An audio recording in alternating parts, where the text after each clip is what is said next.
You're listening to Foxx on the Wire podcast. Welcome everybody to episode number 63 of Foxx on the Wire. We have a very special guest today, all the way from beautiful Margaret River in WA, Dan White. Welcome, Dan. Hey man, thanks for having us.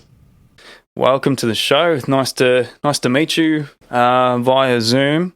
Tell us what you're up to. You've organised a killer 3-day festival called the Strings Attached Festival. Tell us about it. Yeah, coming up in October. This will be our second one. We kicked off in 2019, had to cancel last year, unfortunately, like most festivals around the country, due to the big C word.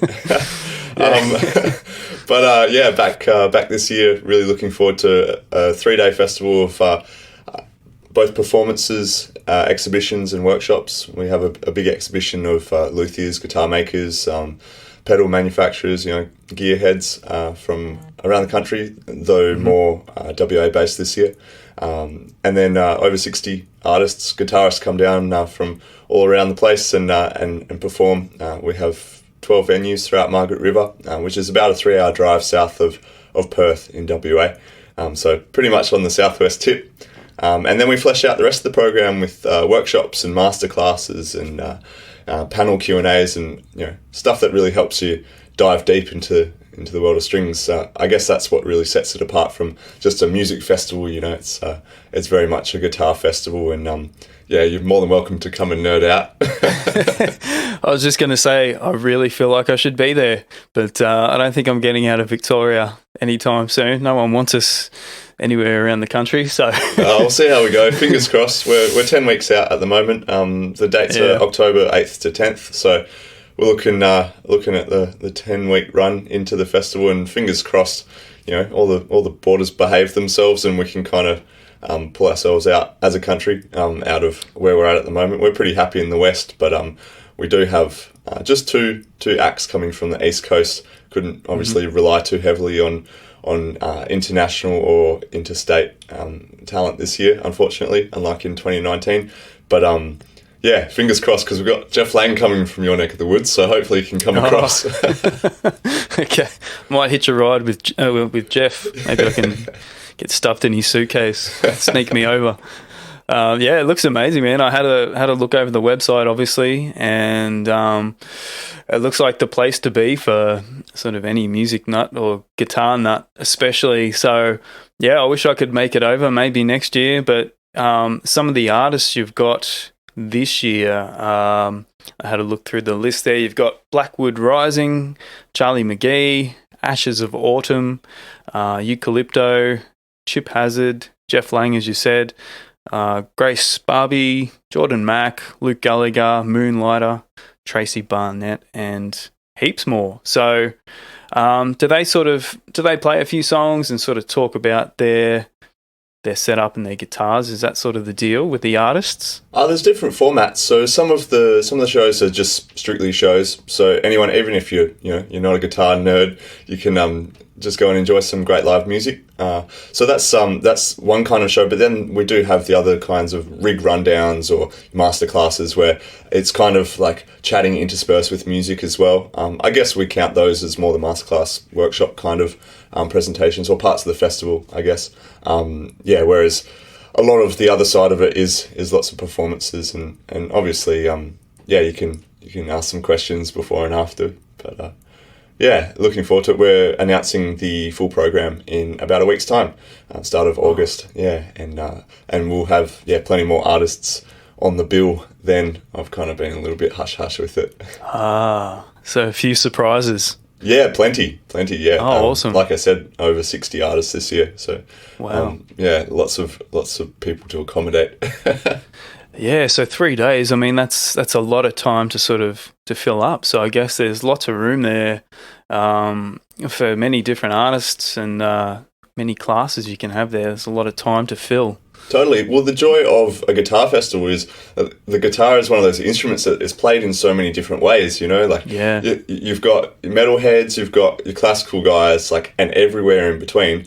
And so it makes for a really diverse event, we can have lots of different things going on at the same time without them really clashing, because there's, for example, your classical and your metal. Maybe that's not the best example because there are elements of classical in metal. Yeah. But you don't have your ukulele players going and seeing maybe your metal shows. So it's nice from a programming perspective. We can have the town really buzzing and really busy, and really put a lot of options on, and have a really diverse kind of program on offer, without too much clashing going on, and really kind of shove a whole lot into a weekend, into the 3 days. So it's held in Margaret River, obviously. What is the venue that you're holding it at? So the festival hub is called the Margaret River Heart. It's the hub of entertainment, arts, and regional tourism. It's a big entertainment complex in the heart of Margaret River, consisting of a big theatre, which I actually played at last night. It was awesome. It's so nice. It's a 440 cap theatre, seated theatre, a big auditorium, beautiful sound, and really nice setting.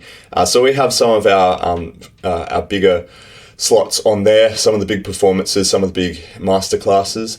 In that same complex, there's a 150 cap seated auditorium, a studio theatre per se, which we have some of the presentations. Cav Templey from Eskimo Joe is going to be giving some songwriting workshops in there. And then a couple of other rooms as well. In the foyer, we'll have the big main exhibition of all the guitar makers, and some nice collections too you can come and check out.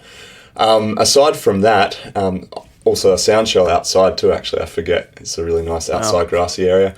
But aside from that, it's basically a spread between a bunch of existing venues throughout Margaret River. We're lucky enough to have a few live music venues here in the southwest, and so we're making the most of those existing facilities, and then having some pop-ups as well, places that wouldn't usually have music, but it's all pretty much walkable. You can stay in town or park in town and just wander around and make the most of the fest. Wow, so it's basically a big festival for Margaret River. It's just going to be a big party. Totally, everyone who wants to join us too. It's we have a lot of people come down from Perth, and some people came over from interstate in 2019. A lot of interest from Melbourne this year, actually, because we've just starting this coming month, direct flights from Melbourne to Busselton, which is really exciting. So Busselton is about half hour north of Margaret River, so it's kind of like a direct link if you want to go for a weekend away in the southwest of the country, enjoy some wine and some forest time. Sounds amazing, I've got to say.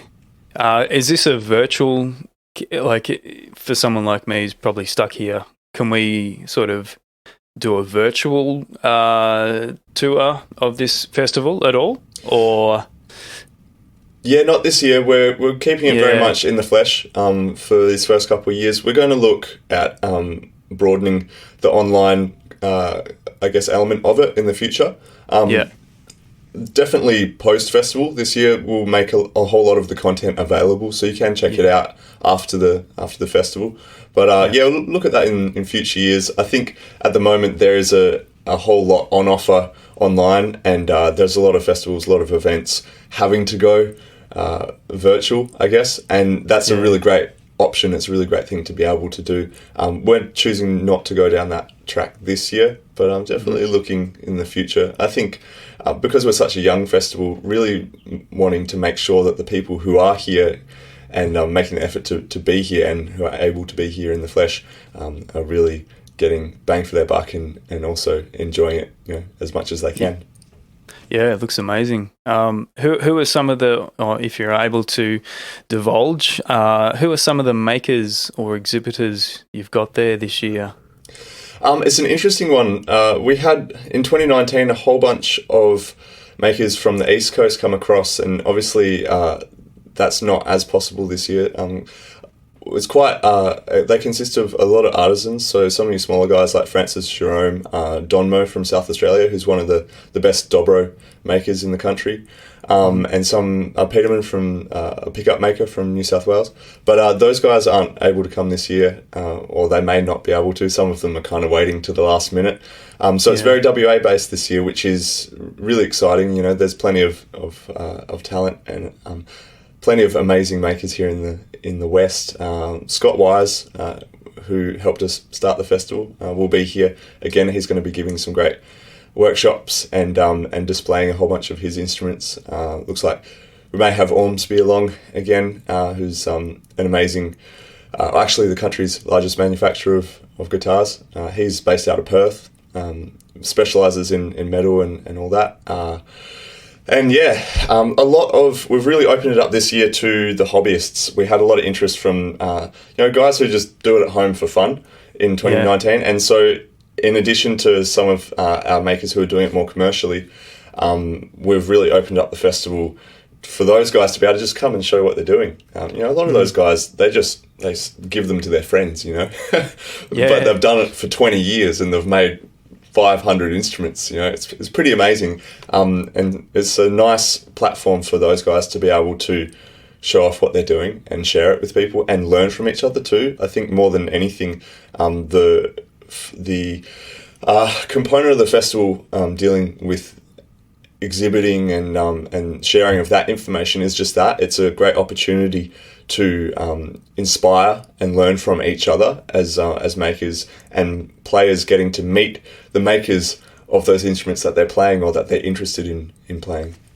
Yeah, it sounds like an amazing sort of networking opportunity for everyone, the guitar makers, to get good feedback from players and possibly people who have maybe purchased those instruments, and to get some feedback on those, and obviously musicians to meet each other. So it just sounds like a totally amazing networking sort of event anyway. Yeah, 100%. We're just looking to everyone. Create a community, Yeah. Like there's so many players here in the West. Like we don't have a guitar festival, or we haven't had one, not like you guys in Melbourne. You have the Melbourne Guitar Show, and elsewhere in the country has had guitar festivals over the years. I know the Adelaide one is amazing. But here in the West, there's not really anything to cater for all of us who just enjoy guitars in every aspect, Yeah.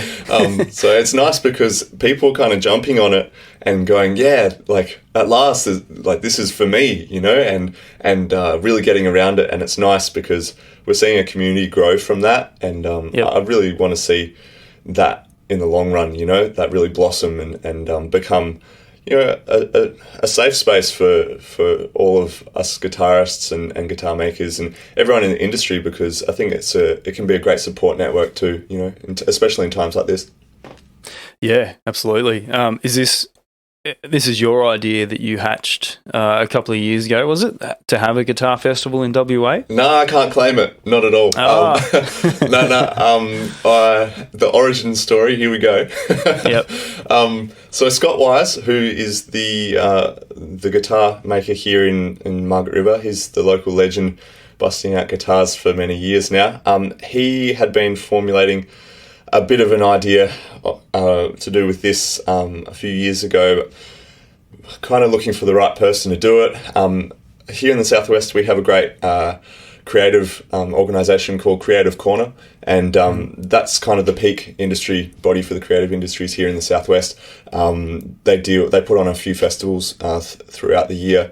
One in particular called Emergence, which is a great convergence of it's a multimedia festival essentially, so not just music, but photography, videography, advertising, media, marketing, etc., etc.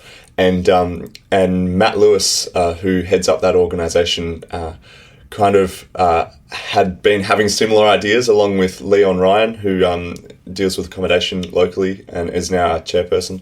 So between the three of them, they kind of started chatting over beers every now and then, and that's how I got looped in. I've done some festivals over the years with Creative Corner here in the Southwest, and Matt Lewis basically approached me and just said, "Look, we've got this idea. We want to start a guitar festival. Do you want to, take it and run with it?" So I did, basically built it from the ground up in 2019, which was a lot of work, a big year. Starting something from nothing and building the teams around it, all the organisation, the legals. It's a huge undertaking, and then that was kind of how it all started, and now we've got a great team. We've got over 70 volunteers and staff involved with the festival. It's is pretty enormous, and really, really exciting. It's definitely not something I could do on my own, that's for sure. Yeah, I think some people maybe don't realise how much would actually go into putting all this together, and definitely not something you could do yourself. Who are some of the festival partners involved in this? So this year we've been lucky enough to get a whole bunch of government funding to help out run the event. DLGSC in particular really helped give us a big boost. Tourism WA are really, really supportive, and local government here, the Augusta Margaret River Shire Council, are big supporters of us this year, including the Margaret River Heart, which is a government venue. So they've been really supportive. And beyond that, we've got some of the venues are really supportive too. The River Hotel here in Margaret River are amazing. We have our main event on the Saturday night there, the big one with Jeff Lang and Grace Barbet and Jordan Mack, and local Tracy Barnett's going to be playing that too. Cool. The support this year from our partners has just been really overwhelming, and we're really lucky because again, couldn't be doing it without them. It's very much not only the staff, all the partners and the people coming to the festival too. It's it wouldn't be made without them. Yeah, and it's probably something that everybody needs, like such a positive event. We've all been doing it pretty tough around the country, and we've all had turns of, having it tough. So I think you guys over there, in terms of your live music and that sort of thing, have been a bit of a beacon of hope for the rest of us. I've spoken to a few guests in WA in the last probably 18 months, and it seems like you guys have been doing pretty well at keeping up with the live music, which has been great. So this is another sort of positive event that looks amazing from here to see happening over there. So I hope it obviously goes really well. Thanks, Greg. And it's and the website is stringsattachedfestival.com.au in Margaret River, running from 8th till the 10th of October. And fingers crossed, you can be fully open, and I'll be watching from here, and maybe I can make it over next year, hopefully. Yeah, love to have you. We'll be here. I'm really looking forward to bringing this one to the people for many years to come. So tell us about yourself, Dan, because obviously, from what I can see, you're a composer, performer, producer, booking agent, tour manager, marketing manager, live sound and studio engineer. So you've done it all, and you're probably the perfect person to sort of be running this sort of festival. So currently you've got a project going called Brightsider. Can you tell us about that? Yeah, totally. I guess firstly it would be not really the done thing having a guy running a guitar festival who didn't play guitar. So I guess I've been lucky in that apprenticeship, starting from a pretty young age, playing guitar in lots of different bands. The current one being Brightsider. We're a 4-piece play. I guess my vibe at the moment is a lot of neo soul, funk, and soul R&B. That kind of stuff is really fun. But I have another project with my partner MJ called Moon and Honey, where we do a lot of folky stuff, kind of Angus Julia vibes. But a bit of she's a Kiwi, so some island vibes sprinkled in there too. Awesome. We played last night with Mama Kin, Danielle Caruana, which is an amazing show. Lucky enough to have lots of great places here in the Southwest to perform. So I guess when I'm not doing the festival, I spend my time mostly writing and recording here at home, and performing around the Southwest. Before COVID, we'd do about one tour around the country per year, and we've done some trips overseas in years gone by. It's a lot of fun, and that's kind of what I live for, But the festival's been a really great thing for me to kind of take the skills that I've learnt over the years, running my own business and running my own shows, putting together events, just for myself, and for other bands, and kind of apply them to something larger, because it's helped me definitely upskill and take my skill set and my what I'm what I'm capable of putting on to another level, which then I'm getting to reapply to my own stuff. And managing my time has been, a big thing. Like all of us, any sole trader will tell you, or anyone running a company will tell you, you have to be really good at blocking your time out, and also identifying things that maybe you can delegate to other people, getting a good team around you. And I think, especially in the music industry too, it's like we see ourselves as little islands, we're self-managed musicians, but it can be pretty hard. We've got a great thing going in the Southwest, which Danielle started just recently, and we've kind of been toying with over the last year or so. But she's got this idea of how instead of being independent musicians, we're interdependent musicians.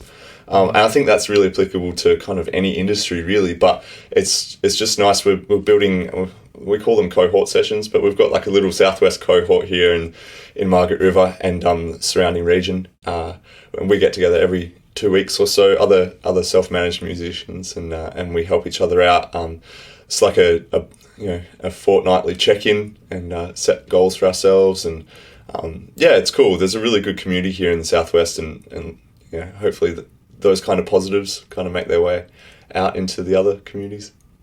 Yeah, that's great, because it is a lot of work on your own, and sometimes it's kind of an isolating thing, doing running your own business, and being a musician basically is running a business. And it can be, if you're a solo artist especially, I guess it can be kind of an isolating thing. So it's good to be able to probably do what you're doing there and check in with other musicians and share stories and share knowledge and that sort of thing. So that's pretty cool that you guys are able to do that. Did you grow up in Margaret River? No, I grew up in a place called Safety Bay, which is about an hour south of Perth, so about a third of the way here, and made my way south about 7 years ago now. Really, really love the community here.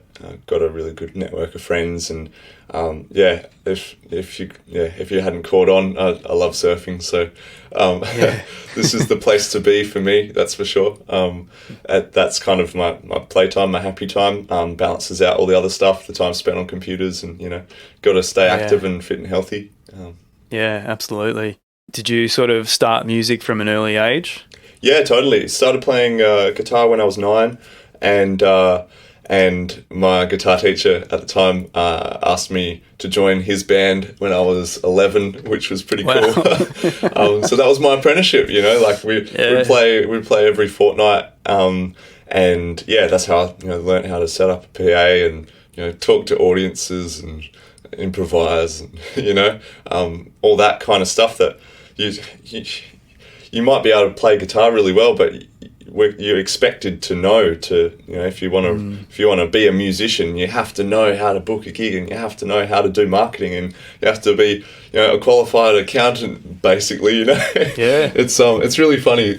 Like it's really a comprehensive job, and so that period of my life, from I guess 11 or so to 17 or 18, playing in that band, and then playing in other bands throughout my my mid to later teens, really kind of created a solid foundation in all that knowledge, and then I've just built upon that since.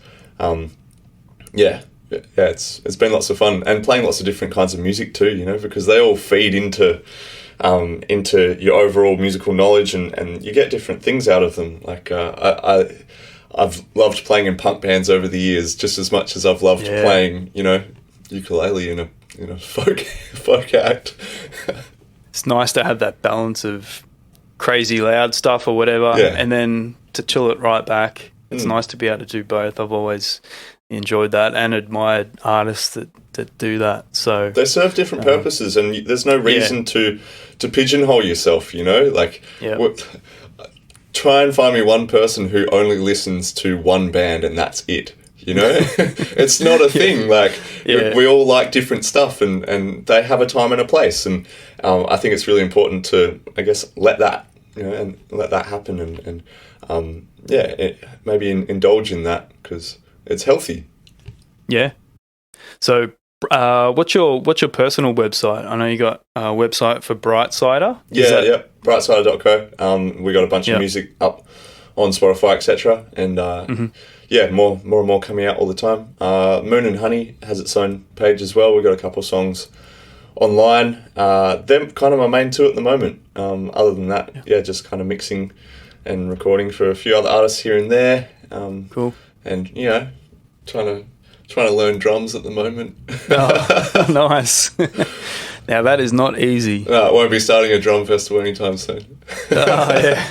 Oh man, I love a good drummer, and I really admire that sort of talent. And how good is it to watch a good drummer in action? It's just incredible.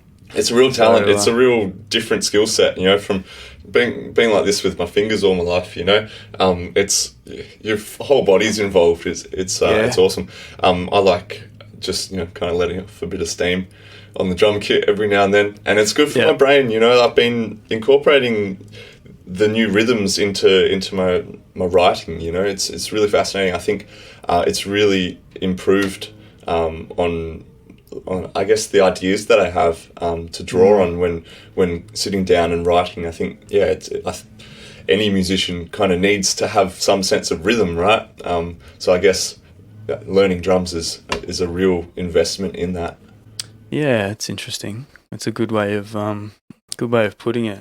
I guess it's kind of interesting. Well, I always found it interesting when maybe drummers decided to come up front and write songs on guitar and that sort of thing. And I think, like Dave Grohl, for example, would say that, obviously being a drummer, he'd write guitar riffs from a drummer's perspective. That sort of really helped him, obviously, with tempo and rhythm and that sort of thing. And it's kind of fascinating seeing them switch that role. So totally, they bring different things to the table that your guitarists who don't understand drums or have less of an understanding in rhythms can possibly, it's out there. It's great. I'm all for instrument swapping. Yeah, absolutely. Well, I'll put all your websites in the show notes to this episode. Before we go, what from a music fan perspective of yourself, I know you're putting the festival together, but what part are you looking forward to the most as a guitarist fan or music fan personally? Or at the festival? Yeah. Oh man, that's a big question. I try to not get too invested in attending anything just in case I can't, getting your hopes up and getting drawn away. But man, I'm just going over the program in my head. So tough question. No, it's all right. Wow. There's so much going on over the weekend. I think I'm really looking forward to. We've got Lucky Oceans, and I hope this can happen. Obviously, it's pending Jeff coming over, but we've got Lucky Oceans coming down. For those of you who don't know, Lucky Oceans, one of the best slide players in the world, Grammy Award winner, and lives here in Freo, just out of Perth in West Oz. But he has obviously run a radio show for many years. Great speaker, great interviewer, and he's going to be interviewing Jeff Lang. They're going to be having like a bit of an in-conversation on the Sunday morning at the festival, and really looking forward to that because Jeff's going to be talking a little bit about his book, which he released not too long ago, but just such a incredible life. And I kind of like to hear where these people come from, where their inspirations come from, how they've built themselves up to where they are today. That for me is really, really fascinating because I guess we're all working towards something greater than what we are right now. And Jeff's definitely an incredible musician, one of the country's most amazing guitarists, that's for sure, and has done some pretty incredible things over his years. And Lucky's just such a great interviewer. I think it's going to be a really special session. So definitely blocked that one in on the Sunday morning. Yeah. Yeah, I mean, everyone's got, sort of a different sort of story, but like you said, we're all aiming for something, but everyone sort of strives to get there in a different way. And I guess that's part of the reason why I started this podcast. Fully. We're all musicians, but we've all got a bit of a different story behind us and sort of how we're striving to get where we want to go. And, it's inspiring hearing other people's stories like yours, and like Jeff's. And, we can all learn from hearing everyone's stories, I think. So absolutely, man. That's what songs are too. They're all stories. You got to share them, and you can only help by doing so. Anyone with writer's block, man, you're not only doing yourself a disservice, but everyone else who could be, learning or gaining something from that as well. Absolutely. Well, it's been lovely to talk to you, Dan. Yeah, likewise. Thanks for having us on the show, man. And keep doing what you're doing. It's a great thing. You too. Thank you very much. So, stringsattachedfestival.com.au, running in Margaret River from the 8th to the 10th of October this year. You can buy tickets online. I will put links in the show notes. And to put it simply, it just looks amazing, and I wish I could be there. So I'll be there in spirit, and hopefully maybe in person next year. That'd be awesome. I'd love to come over. Man, love to have you. You fly direct to Busso. Yeah. Come and check out the beautiful Margaret River. Well, thank you, Dan. Great to chat with you, mate, and hope it all goes well. Yeah, thanks, man. Likewise. Cheers.